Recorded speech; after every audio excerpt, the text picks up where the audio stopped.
We're human beings with the blood of a million savage years on our hands. But we can stop it.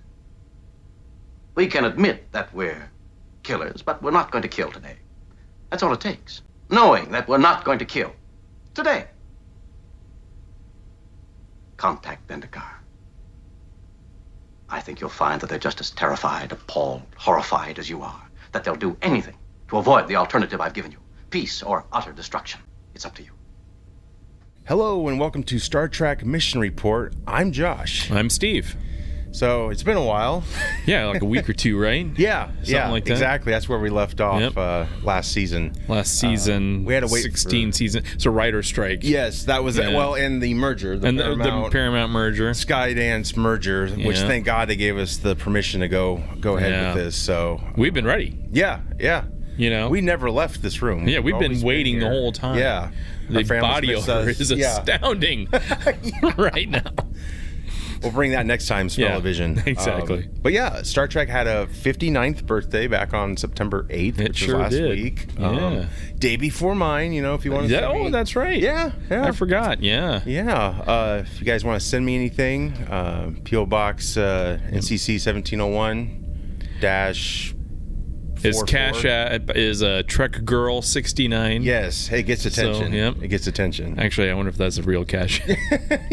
Send it some money. See, I don't know. Usually, Star Trek Day comes and goes. Like, I don't know. Was it? It wasn't really a thing until recently, right? I think the last couple years, I feel like is the only time I see things on it, like on the internet, right? Social media. Sometimes some TikToks I'll see. Sure. I celebrated a little bit. I mean, I dressed up as 7 of 9. Went down to Beach Girls and proceeded to get the shit kicked out of me for about 30 minutes straight, and then I spent a night in jail. So the communicator didn't work. Yeah, it didn't work, and that's how I celebrated Star Trek Day. No, actually, I think I watched 2 episodes of Voyager that day because I'm going through it again. Cool. Yeah. And my wife actually watched it with me, so that was great. I think her way of celebrating it. Yeah, I got to finish that myself. I've seen the ending. I've seen parts of it. But yeah, I don't. Usually when a celebration comes up like this, I just kind of like forget about it a little bit. Yeah. But this year I made a point to actually go look at some episode. I went on Paramount Plus app and I actually watched A Taste of Armageddon. So I don't think I've ever seen this episode before, and it was a really good episode. I mean, I don't want to spoil too much, but it's like digital warfare. Battleship, let's say, and your opponent, like if you strike their ship, on the planets that are at war with each other, if you're in that zone, you have to report to like the death chamber or whatever. Oh, wow. Yeah. Did you ever see I don't remember that. You probably don't remember it. But is that Next Gen? No, it was TOS. Oh, it's the original series. Really? Season 1. Yeah, I believe season 1. But yeah, it was, wow. I've heard great things then I know about it. I've seen it. Oh, I just can't remember it. But yeah, it was very powerful and had a great message, and one that in our times right now we could definitely have around. But that's what I did for that day, and of course Paramount gifted us with some news and some reveals, I guess you could say. I guess we're getting a Lego set, TNG themed. They only have shown a teaser of like Picard beaming up, the Lego of Picard. But I guess 4chan had a leak of what it could be. And it was all right. I kind of hope it's fake. 4chan leaks Star Trek information? Yeah. And I know they're like dark web shit, right? Yeah, I was going to say. This is on the hit list. I'm afraid to even go on 4chan. Thankfully I just, read an article I have no soul. that did the research. Yeah. So, but that's cool though. I don't know how accurate it is, but the rumor is it's going to be Enterprise D with all the cast. Okay. It's going to be 3,600 pieces, and it says it ships on November 28th, and I guess it's going to be $400, which for a Lego set, that's probably not. I was going to say, I don't really know. Yeah. But it doesn't sound terrible. Are you a big Lego collector? I'm not. No, I like them, but Well, I mean, at my age, they didn't have Lego sets. Yeah. They had Lego blocks. Imagine. And you built your own shit.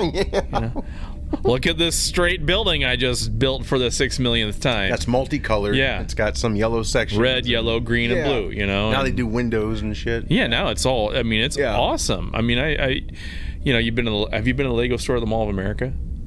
Yes, I have. Yeah, and all there, oh my gosh. There's last time we were there was a line to get in, and we didn't do it. And we have one now here. It's very small compared to it, but I like Legos. My whole thing is I'm kind of like thinking into the future, like once I build this, where am I going to put it? Right. Am I going to tear it down? Like, why would I want to do that? Like, I do have a few Lego sets I do enjoy. They're not too big.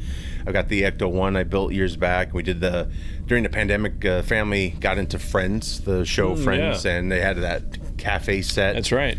So we built that, but those are manageable. But I've got family friends that have enormous amounts of Lego sets that are built, and it's practically kicking them out of their homes. I know you need to build a GTA 5 style, like 50 car garage and just store your Lego sets in there. Just do a digital build. Yeah, right.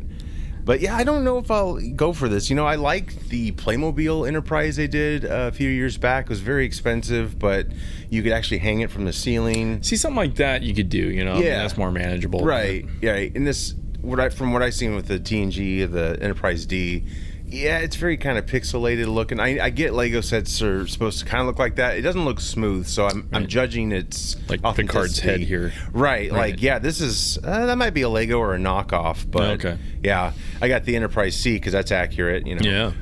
But no, Enterprise D's here. Yeah. So, I don't know. I probably won't get this, but it looks cool. I actually like the minifigs, if that's true. It's got the whole, the whole cast. I don't know if Tasha is one of them or not, but those alone are pretty cool. Oh yeah. I don't know about the rest because like I got all this other stuff, and I like collecting, but I'm getting space is a real thing. Yeah, exactly. And I'm running out, and I don't want to fight any family members. Like, get rid of this stuff. Like, I don't want to. I'm at my limit for stuff. I mean, right. And I'm a big physical media type person. Same. Even with books. Yeah. And I love to read. I love books, and even now, I'm just to the point where I'm buying everything on my Kindle. Yeah. I bought a brand new Kindle. It's like my 5th one. Sure. And if I like Brandon Sanderson, I love him as an author. Timothy Zahn, I'll buy their hard copies and their Kindles just so I can read it on my Kindle and then have a looks cool great copy. on a shelf, right? But even that kind of space is just limit your collecting, I guess. But if I didn't have 20,000 comics at home, right, I might have some more room. So maybe that's my fault. Which probably are some Star Trek ones, maybe. I have some Star Trek comics. Yeah, those were great. I have a few myself. I'm sure I don't have as many as you do, but. It was great to have those adventures continued in those comics. So we also got this trailer for Star Trek Scouts, which is a YouTube series given to us by Nickelodeon. And I think shortly we're going to do a live watch. Steve's been waiting. I have seen the trailer. And I have purposely avoided it. Yes. So we could do a kind of a quote unquote live reveal. Right. I mean, it does match what current Trek is kind of doing. It's kind of spot on. A little. So I have something to look forward to. Yeah, a little on the goofy side. Yeah. I mean, you'll see. Hopefully, you won't leave afterwards. Well, I watched The Room. Yeah. Hey, that's out there, guys. Check that out. So, commentary on The Room. Huge hit. I think it's that up was to a good 5,000 listens, which is huge for us. But that was fun. That was a fun one. Star Trek Con podcast also was released. We are now up to 2 episodes. Episode 1 is Paradise. And so I haven't even tried to pronounce the second episode's name.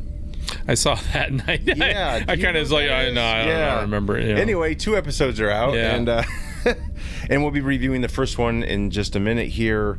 Next year will be obviously Star Trek 60th. Yeah, very cool. And we have Starfleet Academy coming. I don't know if you've seen a trailer to that. Yeah. Yes, early 2026. It's going to follow, of course, a young group of cadets with their school baggage, friendships, rivalries, loves, instructors. We got Holly Hunter as Captain Nala Ake. What's the timeline on this one? This is post-Discovery, right? It's post-Discovery, yeah. Okay. Yeah, so hopefully Michael Burnham will show up. And it's a Kurtzman situation? Yes, it is. It is. Okay. Yeah. I mean, it's got a great cast. It probably doesn't deserve, but I'm sure it's a good paycheck, hopefully. But she's playing a Academy Chancellor and a captain of the USS Athena.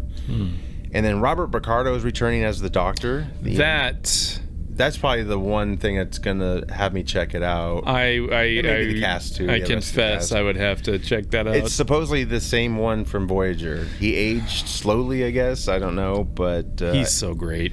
I know. I just wish it would have been sooner. Yeah. Something, I guess we can take it. Paul Giamatti, that was a big get. I mean, man, he's been an avid Star Trek fan from what I've heard. He's playing this new alien enemy, Nus Braka. Breaks the fourth wall, whistling the Trek theme. Not sure if I like that. Actually, I don't like that. Yeah, I don't know if I like that either. That way, but yeah, so that's coming. I'm slightly intrigued, but I don't expect too much from that. I expect more people that are mentally unstable and not stoic enough to be in charge of a starship. Brought to you by Kleenex. Brought to you by Kleenex. Yeah. Yes. Of course, the Paramount Skydance merger I just talked about at the beginning of the show, which they might actually be buying Warner Brothers now too, which that's not good, man. It's a monopoly, and I think it's too much power, don't you? Like, I don't want crossovers either. That'd be weird. Like Mel Gibson comes aboard the Enterprise's rigs. Yeah. Whatever the hell, just some stupid shit. But get Roger Murtaugh there. I'm too old for this shit. Yeah, you really are. The ship. Yeah, you really are. Now you really are. But yeah, we got a new CEO, David Ellison, whose mission is to restore Paramount to the #1 studio. Dana Goldberg is the co-chair of Paramount Pictures television division. He wants Star Trek to be a priority across the company. So that's, so far so good. Potential films prior to the merger was an unknown project, which, we haven't gotten a Star Trek film in like over 10 years. It's been a long time. I mean, if you count Section 31. Right. Yeah. Which I don't. Yeah, I don't either. I don't know what the hell that is, but anyway. And I know we talked about doing a show on that at one point. Yeah. And I couldn't even get through half of it. Okay. I did stop watching. I think I stopped a few times, but I did get through it. And I'm sure I could muscle through it.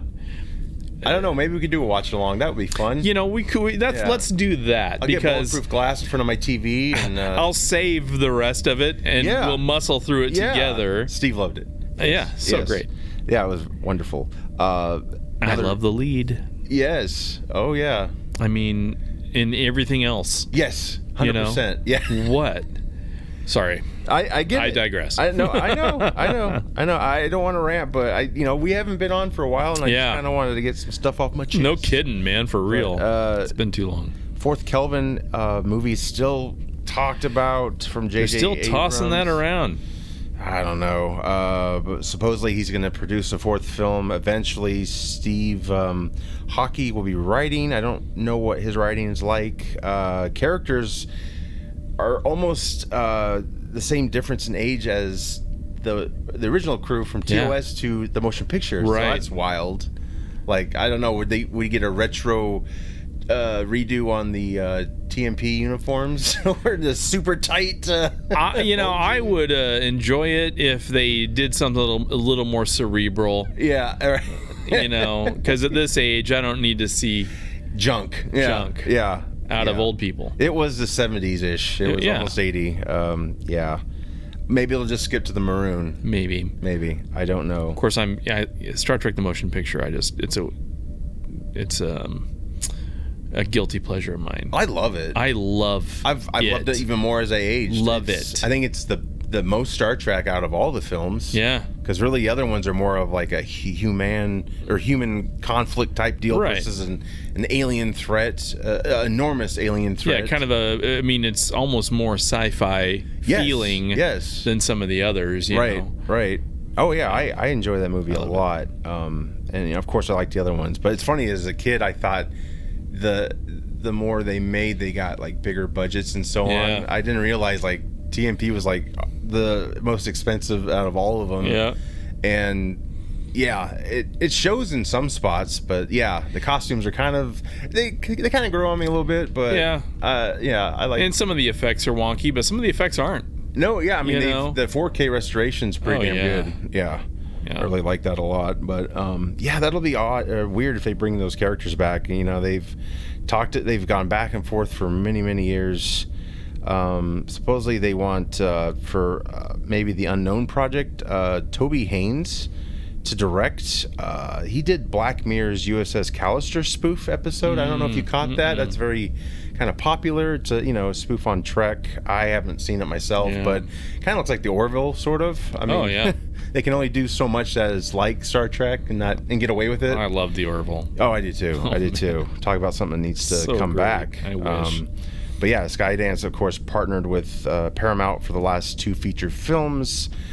Cindy Holland, who is the head of streaming, she says, streaming movies are not a priority to me. She's meaning direct-to-streaming feature films.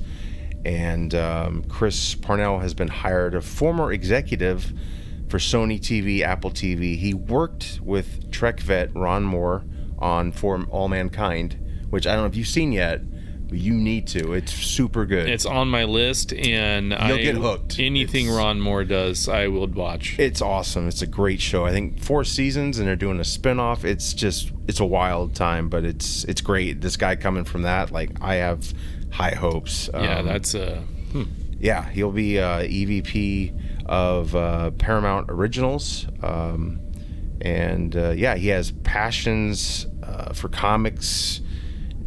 Geek stuff related, loves Star Trek, and he will be heading Star Trek future projects. He'll be handling pitches people throw at him, so I'm super excited about that. Very cool. Now the big question is, where does this leave Secret Hideout? Right. You know, future is unknown, of course, but currently they have the projects Star Trek Strange New Worlds, Star Trek Academy, or Starfleet Academy. And then Star Trek Con and Scouts. So, of course, Alex Kurtzman and Kiva Goldsman, they don't have a really great track record with the Trek they've done.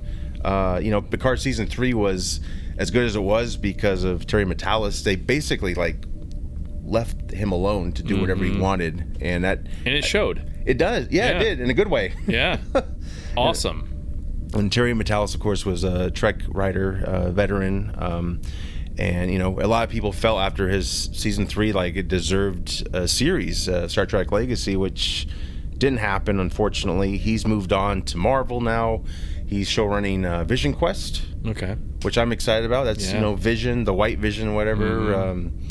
Great cast. I think he's brought some people over from Trek. And, maybe someday, if it's... if cards present itself a good set of cards presents itself, maybe he'll come back. I don't know. Cards meaning money. I don't know. Yeah, no opportunity. Kidding. But prior to all that, Seth MacFarlane years ago, before JJ got a hold of Star Trek, he wanted to actually produce a series. And perhaps how cool would that have been? It would have been. Obviously, we got the Orville from that, which shows his love for Trek. Oh yeah, and totally. Orville balances. It's enjoyable and not so dark and dire. And if it is, it's quickly corrected by the next episode. Yep. It deals with serious subjects. It's a dramedy. A lot of people call it that, and I agree. But it started off, I think, more silly than it ended up. Yeah. Which I was fine with either way, because I mean, even if it stayed with that more of a silly tone, right? I feel like it went 80-20 silly to serious to 50-50. Right. But either way, I thought it was awesome. Yeah. Same. It showed a true love. For the source. It really did. Which is cool. It got defeated by critics before I saw it, but I still gave it a shot and I loved it. Oh yeah. Jon Favreau directed the first episode. Oh, did he really? I didn't know. That. Yeah. It was really well made, but unfortunately, I mean, hell, I would be fine with MacFarlane taking up the reins of Trek. Not as much humor, but well, right. The overall works. I think he would probably. I think he has a pretty strong respect. I don't think he would. For sure. Yeah. That guy's awesome. Yes. National treasure. And Star Trek Strange New Worlds just ended its Season 3. There's 2 more seasons of that coming. Is there really? Yes. But I think they're going to be shortened. Okay. And there's an episode where they're Muppets, so yeah. Yeah. Such a strong start. Yeah. For a series. Yeah, it's beautifully made. It's just, I don't like it's cherry picking what it does with what made the property popular. It cherry picks from, and it takes it away from further adventures down the road. Like, you gotta, the Gorns are now xenomorphs, which I hate. I think that's the dumbest thing. Like, why don't you just make its own race, or whatever? And yeah, they have, I don't know if you care about spoilers much. It's not a huge spoiler, but they introduced a holodeck in this season, and it looks just like TNG's holodeck. And I'm like, why are we going here, guys? Right. It's like, that's the problem when people do these prequel projects. It's like, even Lucas didn't learn from this. Like, you only have so much you can work with. Right. And it's so tempting to grab something, but it doesn't really make sense. It's just kind of like hey, remember this guy? I know this new shit sucks. Remember this cool person? Right, Yeah. So, and then you got the Descendant of Khan. I like the character. I love the actors. It's just the material's not the greatest. It's really recycled from other episodes, and it's not done too well. It's pretty much a remake show, and it's just a canonical mess. But yeah, you got this Descendant of Khan. Well, by the time Khan shows up, how do you explain they didn't know who Khan was? Right. I'm sure they're going to try and do it in some good way. Yeah.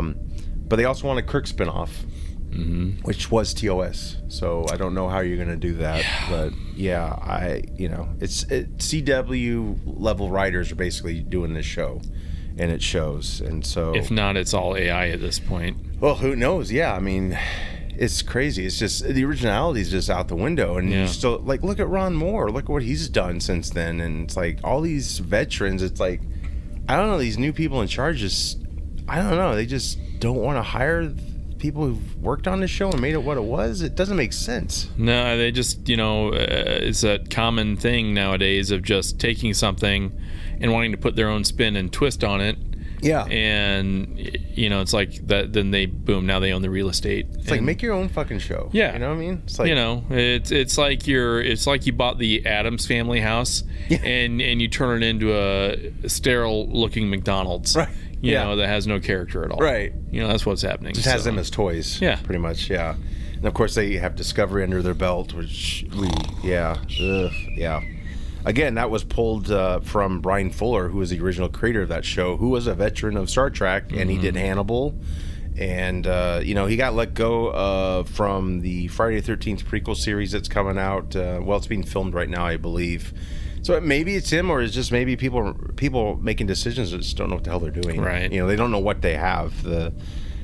So could be both. Yeah, and of course Nicholas Meyer, he actually wrote episode 2 of Discovery, and I think in the end he didn't get a writing credit, and I'm sure he's happy with that. Right. But at the time, this was 2017, and that's when he also announced his miniseries he was going to do. I think it was over like 3 nights. It was going to be City Alpha 5. Yeah. So we know that's changed now. Thankfully, we've gotten what we've got. We'll get there, of course. Yeah. We're almost there. We did talk about Section 31, of course. So not a great record. And I don't give him credit for Picard Season 3, and I certainly don't give him credit for Star Trek Con. I do appreciate them allowing it to happen, because I didn't think it would happen. So I'm really pleased that it did. Well, and it's sad that you're at a point in entertainment where you're surprised at a quality Star Trek product. Right. Whereas before, almost everything was quality. Right. To some degree or another, I mean, and now you're almost surprised. Yeah. Oh, holy crap! They pulled off something cool. Made sense. And what? I learned something. Yeah. Right. Exactly. Yeah. That's the problem. It's following trends now versus making a trend. And just like the Gorn, that's just stupid. No, like, why dumb. the hell would you do that? It's the dumbest shit. I'm surprised they don't get sued. Honestly, like Ridley Scott should be suing their ass. Like, exactly. Excuse me, that's ours. The Star Trek Con podcast, we checked out the first episode, Paradise. It stars Naveen Andrews from Lost as Khan Noonien Singh. Rin, is that how you say her name? Rin, yep. Rin Schmidt from For All Mankind. Yep. She's amazing on that show. Justice for Margot. People will know that, hopefully.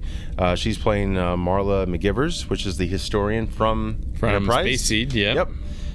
Sonia Cassidy is Dr. Rosalind Lear. Love her. Yes. She was in season 3 of Reacher. I don't know if you saw that. I didn't. She was one of the main guest stars for the whole season. Yes. She was on there, kind of a love interest for Reacher. Nice. And nice. Her character was just so freaking sweet. I mean, she was great. Yeah. That's a great pull. She's got a great voice. Oh, yeah. I'll say that. I mean, so far, all these voice actors are fantastic. Obviously, some of them are actually actors. George Takei is back as Captain Sulu. Tim Russ, Ensign Tuvok. Yep. So when they announced the cast a while ago, I was like, whoa! I wasn't expecting, Takei and Tina Ivlev. Russ. Who's she? She plays Erica. Okay. So she is one of my favorites. She plays Marin from the Star Wars Jedi Outcast and then Jedi Survivor video game. Okay. And her likeness too. Cool. Same with Cal Kestis from the Star Wars games.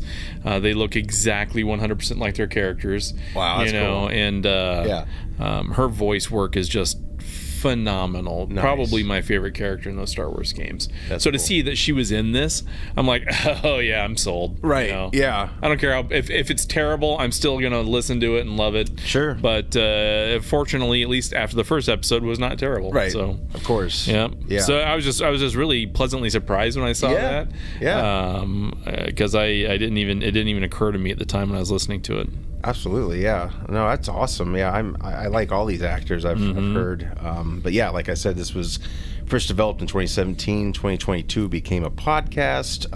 Nicholas Meyer wrote this. It's 15 years between TOS, Space Seed episode, and The Wrath of Khan. But yeah, of course, when it was going to be a miniseries, it didn't happen because it was due to cost and the format changes with the streaming and all that. Because it started out being CBS All Access, and then all these other changes happened. But yeah, Meyer's material was adapted to this by Kristen Beyer and David Mack. They are Trek alums. So yeah, that I think it shows. Not to give too much away. First of all, it was very well done. So. Sonia Cassidy, Dr. Rosalind Lear. Yes.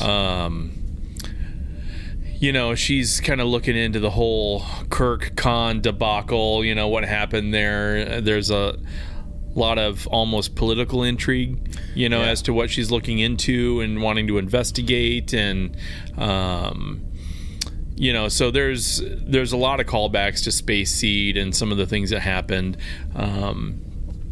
And Sulu is... he's at this hearing, and there's quite an interesting little debate between she and him that takes place. He was like, fuck you. No. Yeah, talking, scene. Talking, about the dead and stuff, and, because Captain Kirk's been gone for 3 months only at that point. Yeah, so this is like right after he was freshly dead. Yeah. Yep. And if they honor that Nexus thing, whatever. Yeah, and like captains, logs and things, private logs and things like that become classified. Sure. And all that, and so she's just trying to get to the truth of what happened, and she seems pretty skeptical. Yeah. On the Starfleet piece, seems like she's more kind of in the Khan camp. Right. At least early on. And so I thought it started off strong. My only complaints were that opening sequence. So I loved it, and I loved where the story was going. I felt like there was a couple times, and this is the hard thing with podcast, radio play type stuff. Yeah, absolutely. Is that...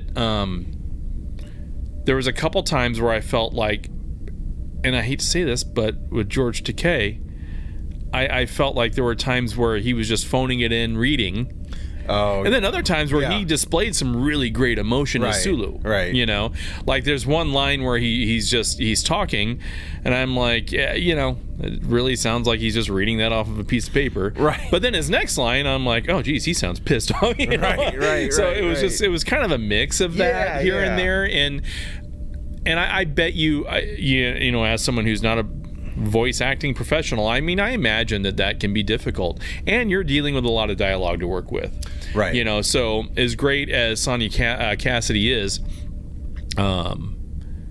she had a lot of lines. Yes, she did. You know, and there were a couple spots where it felt like, you know, she's just trying to muscle through them. Yeah. You know, and but at the same time, if I have any complaint, it was just there was a couple spaces here and there where I just felt like, you know, it just sounds like they're reading a little bit. Sure. But then it picked back up with some really great drama. Absolutely. Did not detract my overall enjoyment of it at all. Sure. It was just something I noticed. Yeah.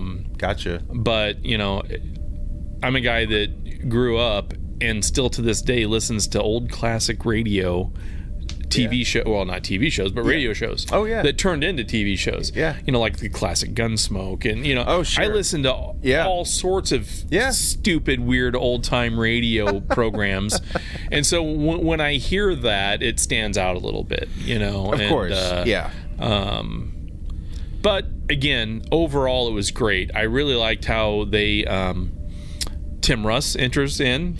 As an ensign, you know, Tuvok, and he sounds amazing. He does. He sounds exactly like he did in Voyager. He does. You know, so I mean, you know, we all know everyone's aged and things like that. Well, but Picard season 3 too. I mean, he looked older than he sounded. Yeah, he looked way older than he sounded. So I mean, his voice is held up, and you know, he's whereas with Sulu, he's 88. He sounds like it. Yes, he does. He sounds like it. He still has a very commanding voice. Yeah, you know, if you just have to get past the age. It's kind of like I've brought this up many times on Field of Geeks, of course. But like they did the From Russia with Love game. Yeah, you remember when they did that? And they brought back old Sean Connery, and he's in a young body, right? And he sounds old as shit. Yeah, it's that raspy voice. It's actually, you know, it's actually a condition. Is it? Yeah, it's like presbyphonia, I think it's called. It's like the vocal fold, your vocal cords are like loose muscle, and elasticity and bulk, it like gives away. I mean, Stewart sounds really bad. He sounds and even seasons 2 and 3, especially in Picard, you can really tell, you know. But and you know, so you're hearing that with Sulu. You have to get over it, and it was easy to get over because he still does have a commanding voice, even though you can tell. Fucking Shatner though, he still sounds like Shatner to me. Yeah, he's still. It's crazy. He's 90. He's 90, and he's still a pain in the ass, and you know, he's. I love it, you know, but you just have to get over the Takei's voice a little bit, but I get it. You know, it's I'm happy we're getting what we got. I love it. Yeah, I love it to death, and you know, again, none of it detracted from my enjoyment. Just little tiny things that I noticed, but at the same time, you know. So long story short, her character hitches a ride on the Excelsior. It goes out to City Alpha 5 to kind of investigate, you know, and Tuvok is kind of the escort, so to speak, you know. So and then they poof, you know, like they kind of go into the back in time, you know, and you got Khan and his cult, so to speak, you know. Yeah, you got MacGyver's logs, which is a really interesting way to. They humanize Khan quite a bit. They do. Is it concerning you a little bit? Not yet. Okay. I mean, I'm anxious to see how it plays out. Just idling a little bit, like they're teetering a fine line a little bit. Yeah. But I mean, I get it, but it's like we got to make him kind of a bastard still. Well, and I think they did in the episode. You know, when he had to yell at a couple people and stuff. You know? So I mean, it's like right when I think they're making him out to be, you know. Tom Cruise is the savior of Scientology, right? Right. He gets pissed. Yeah. You know, and then you can hear it in the voice, almost the subtle chaos but control in his voice. Yeah. And I'm like, that is some damn fine voice acting. It's really good voice acting. Yeah. Like, he's like very suave and sexy. Right, and he does a perfect job, and that's Naveen Andrews. Yes. Right. Yeah. So yeah, I'm Lost. Yeah. Hats off. A+, unbelievable. So yeah, I mean, while I felt like they were starting to really humanize him, Yeah. you know, I feel like they pulled it back there towards the end where he was kind of disciplining a little bit. I mean, there's nothing wrong with. I guess that's the other heartbreak of this, to me anyway. Knowing what's to come. Yeah. They're building this civilization. You know that's never probably going to get there. Right. Yeah. And I could see him definitely throughout this podcast mellowing out more. Like, he's very mellow, I think, in spots in this. Oh, for very sure. mellow. More mellow than I thought he almost should be. Right. But then you see the signs of Khan. Yes. You know. Because he's dealing with his other, crew or... and then the other lady situation, and, you know. Right. Which MacGyver's... Because when we left them last on Spacey, they're pretty much a couple, They're kind of an item. Yeah, kind of... So she was certainly into him. Yeah. And but even in that episode of Space Seed, you know, he was quite controlling and a little yeah.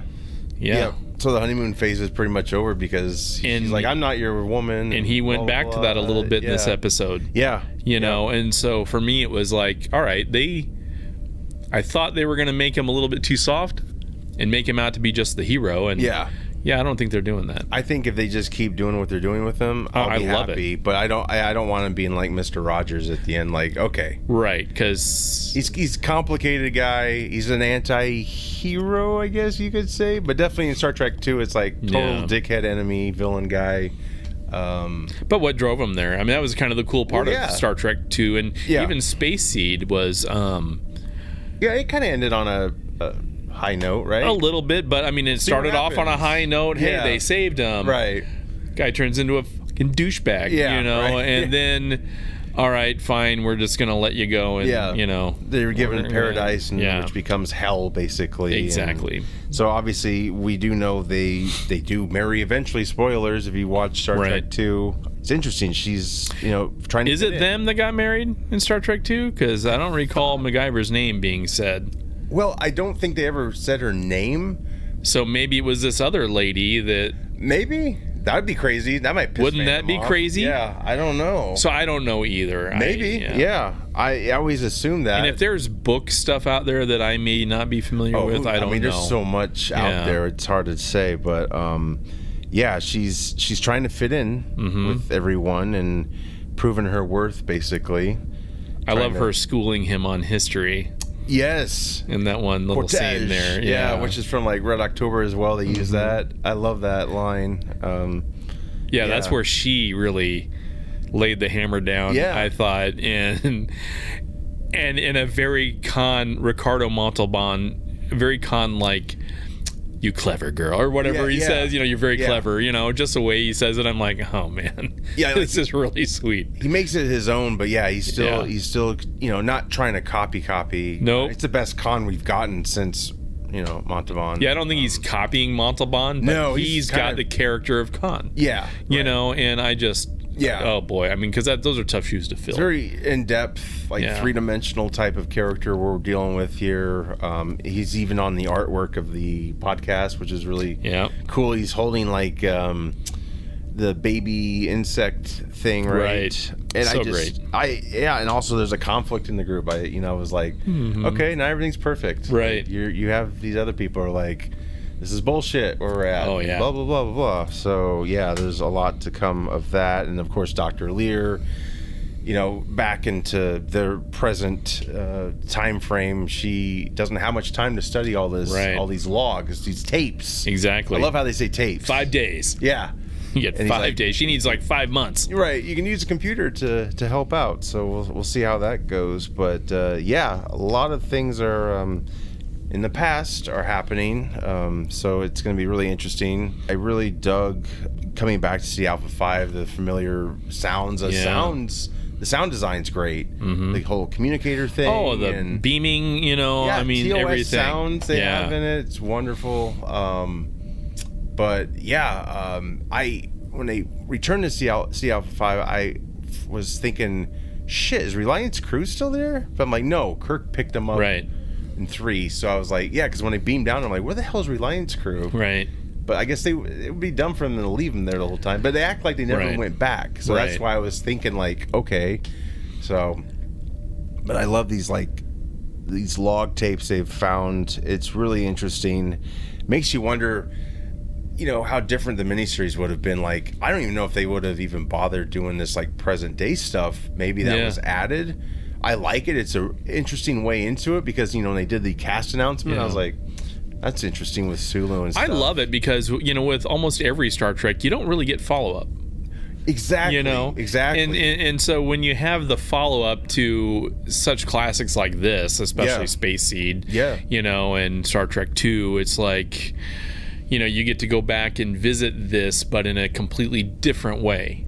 And you rarely get that with Star Trek. You don't, there's so many things that are touched upon and you never hear about them again. And like, God, I would love to have something, and I'm sure they've written it, maybe they have, but like the Genesis planet, that was just kind of like, oh well, we'll just leave that alone. Yeah, it's like, wait a minute, no one got intrigued to go back there, right? Because I don't think the planet exploded, right? It just I think that terraforming, and I think it just kind of malformed.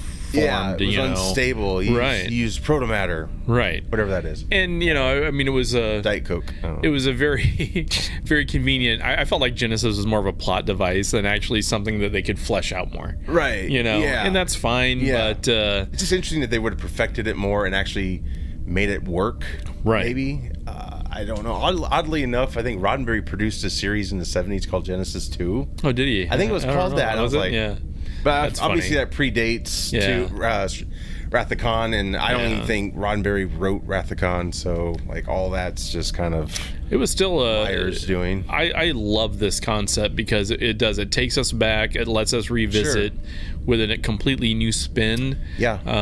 Because I don't know how many times I've watched a Star Trek episode and thought, I wonder what happened to those people on that planet, exactly. or what about this jerk, what happened to him, and that's across almost every series. I think with Next Gen, obviously Voyager and Deep Space Nine, they did a good job circling back to some of the more popular. So we've seen a lot of Borg, right? Species, whatever the numbers are. And then various people, the Kaizen, we see a lot of those repeat races and things like that. And so and then of course with like the Dominion and Deep Space Nine, that was like the first one that had kind of a running arch all the way through, and well thought out. Yeah. So, we got to see that with those, but from the original series, we didn't. Right. Star Trek 2 was the first thing that ever brought something back like, Khan. Right. From the episode Space Seed, which, Harv Bennett, you thank him for that. Yeah. Because he was he came from television. He watched all the old episodes, which a lot of people don't do their homework. Well, and Space Seed is arguably top 3 to 5 episodes of the original series, and so making Ricardo Montalban, dude's a legend. Yes, of course. You're not going wrong with him, right? So bringing him back and getting him back. Yeah, exactly. We in fact this kind of revisits Voyager's episode Flashback. That's when we first knew. I think Tuvok served with Sulu on the Excelsior, and that was a prequel show. Yep. It was oddly enough because I thought the actors looked. Some of them look very different than they did from Star Trek 6. Sulu kind of gained a little bit more weight, Right. And obviously the lower budget of the series, they couldn't rebuild all of the set. Like Sulu's chair was off a little bit weird. And I think, oddly enough, I could be wrong, but I think they killed off a character in that episode that was still alive at the end of Star Trek 6. Oh. I think they fucked up. Whoopsie daisy. Maybe I'm wrong. But anyway, that was our first, knowing that they were on the same ship. So, this was definitely a callback to that, too. Pulled a Space Mutiny. Yeah. That was an old 80s movie that they did on Mystery Science Theater. Oh, There's and it's like it's just bad sci-fi using ship fights from Battlestar Galactica, the original. oh my gosh. Mixing that in with just this that's terrible hilarious. thing. Well, one of the bridge members, she got ambushed and killed in a scene, and like 2 scenes later, she's back on the bridge like nothing ever happened, never addressed. Yeah. So I was like, oh hey, you know, I mean, just I mean, I could be wrong. I'll have to revisit that episode. Yeah, I but wonder. I'm certain there's a character that dies, and then at the end of Star Trek 6, they're still on the bridge. yeah, so still it's okay. like, okay. well, that's interesting. Yeah, I mean, maybe they didn't want to make it so predictable. Yeah. I don't know, but yeah, you know what could have been with Captain Sulu back in the day. You know, unfortunately, I think they had. That's a missed opportunity because I think it could have been great. You know? Yeah, I mean, Takei, you know, pulled for it, and so did or Takai. Fans were for it too. Like, I was too young to really know what was going on, and of course, we got all our news from like magazines or newspapers. It was kind of, it's not as easy as it is now. Yeah. But of course, now you can get a lot of bullshit too.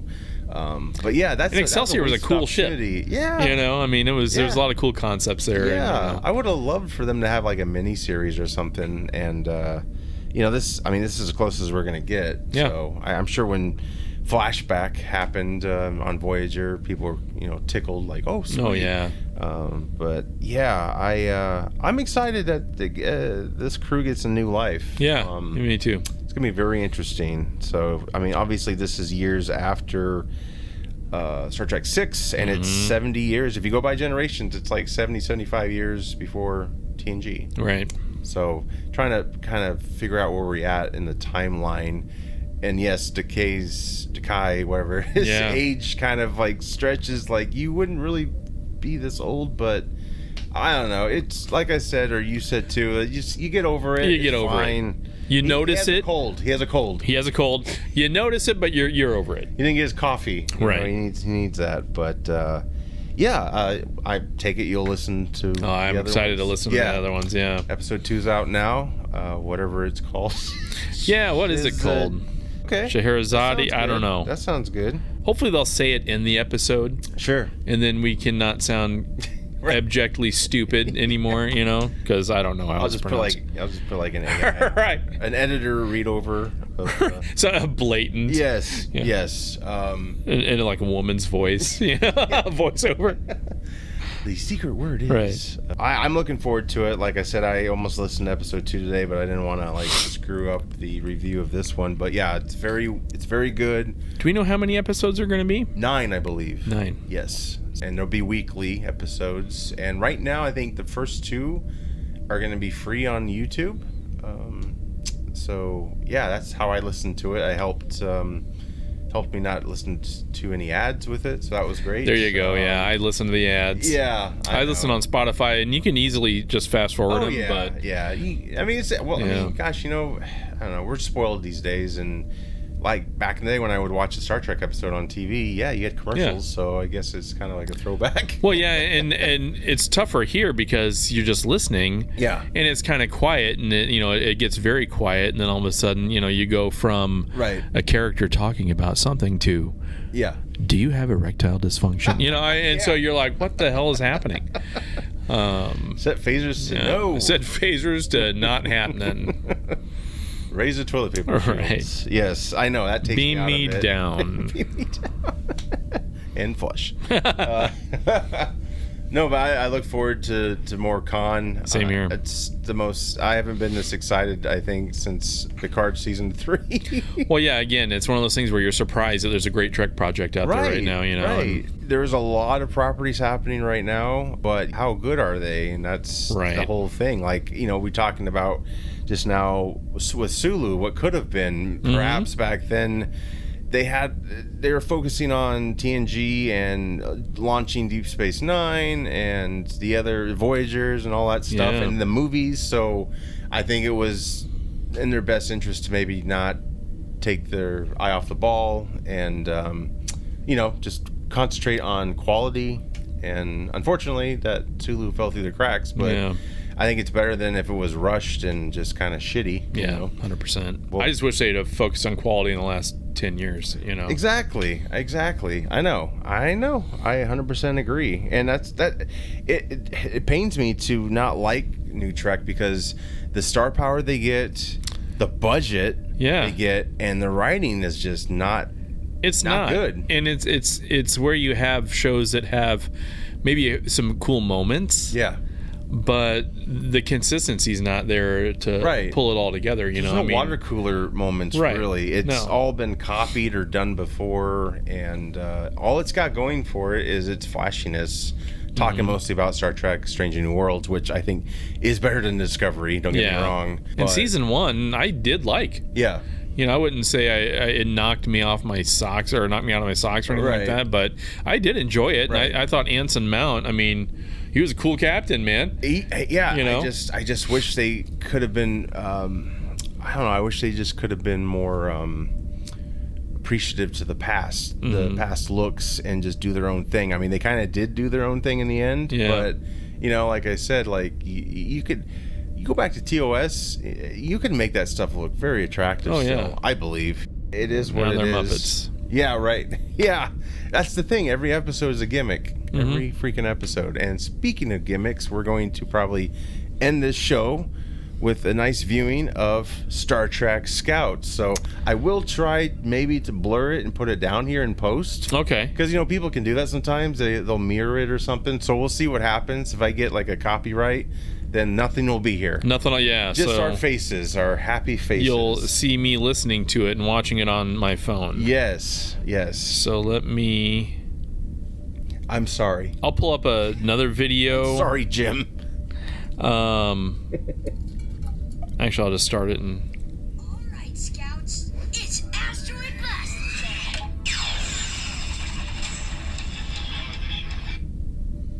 time. Oh, is it buffering? No, I paused it. Activate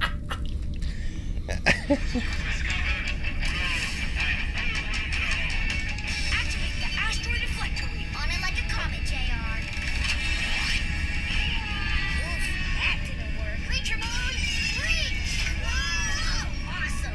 It's a Targ from planet Kronos. 10 seconds to impact. No time to waste that.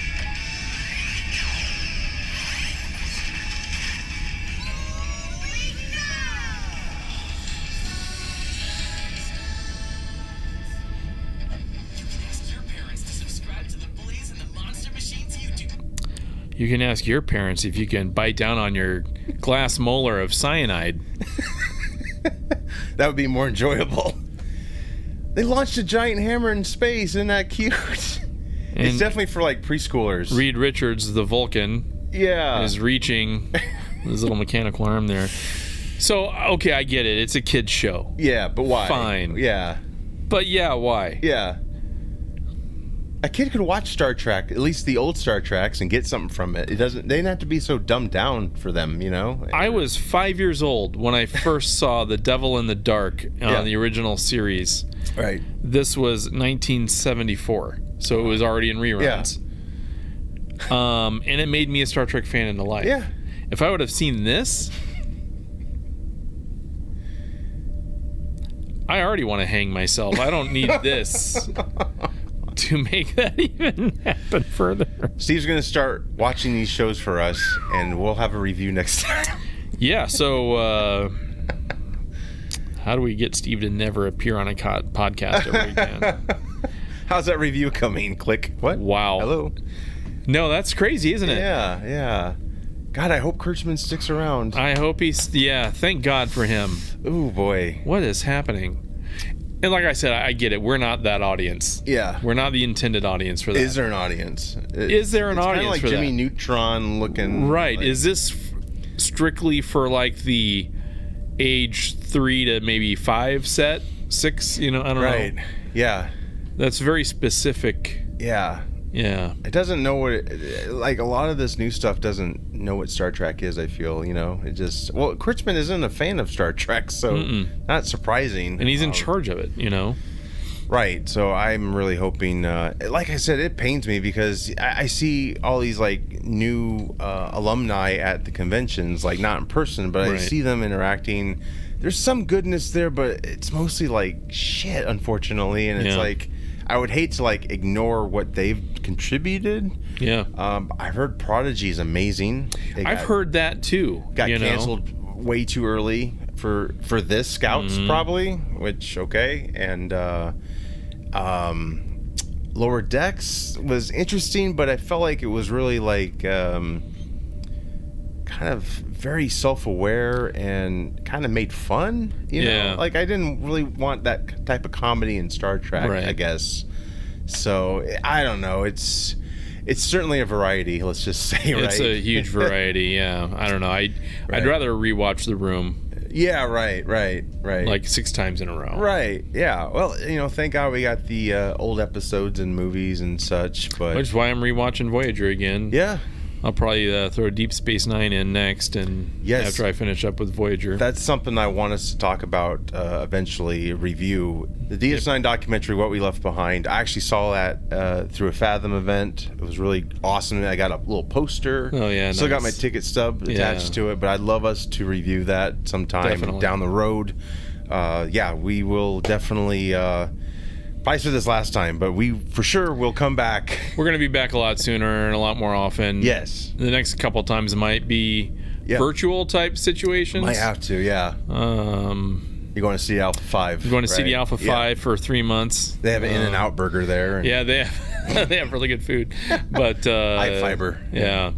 I get to work out of town for 3 months. So, right. So yeah, I mean, I want to do this before 3 months is up. So absolutely, we'll have to figure that out, the technology, but I'm sure we can figure it out. Absolutely, yeah. We'll bring you some reviews of episodes. Because we got to keep talking about this for sure because it's so good. Definitely. At least it started off great. Yeah, right. So knock on everything. I can only imagine it continuing. So I hope so. But for sure. I'm just excited. Like after this, I can listen to episode 2. I know. And we'll go on from there. But yeah, we plan to do a lot more coming at you. News, show reviews, movie reviews. Yep. Maybe do actually a watch through.